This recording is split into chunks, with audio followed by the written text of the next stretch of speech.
Now, as a human, I am a little lighthearted at times. Witty, probably be a good word. When I wrote chapter 12, I struggled, the editors and I were struggling back and forth with how we were going to relate or refer to the characters in the scenarios that I was giving. And I didn't want to be so serious as to just give simple names. So you might have noticed I called them the voice and the squirrel.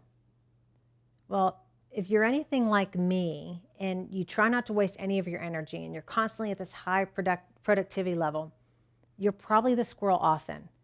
Make no mistake, I could write this chapter and speak from this position because I've been the squirrel. Again, it took deliberate practice, being aware and mindful to change this and really start to listen to people. Now, I don't know that I wrote this in the chapter, but there's 3 levels of listening.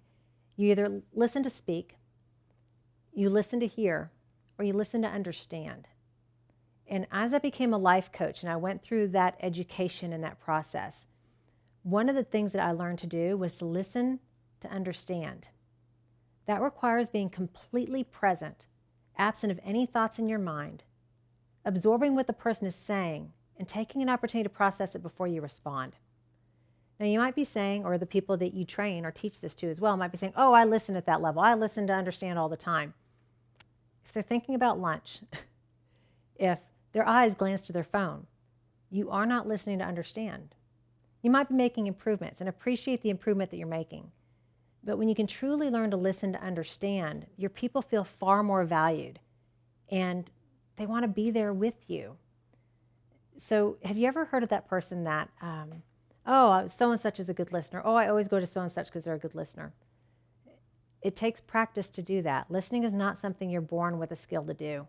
And I was probably hitting my 30s before I really began to master this one. So I hope you enjoyed it. Again, I hope you took an opportunity to really reflect in that.